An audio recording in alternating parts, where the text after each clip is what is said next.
Hello mate, what's going on the phone there? What?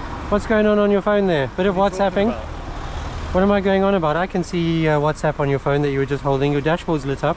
You're wearing a seatbelt, therefore you're driving. Doesn't matter, carry on. I'm going to be reporting it to the Met. No, I'm not going in front of you. Why not? I don't trust you. You don't trust me? No. To do what?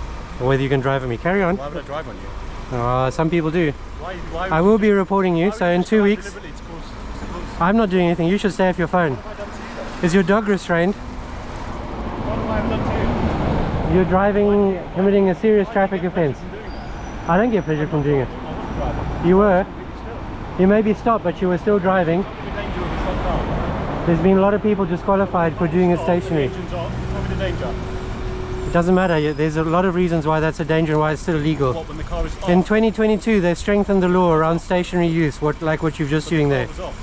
You can argue that with the magistrates. It's not going to help you. No, that's fine. I'm just asking what benefit you get from it. Not having bad drivers like you around.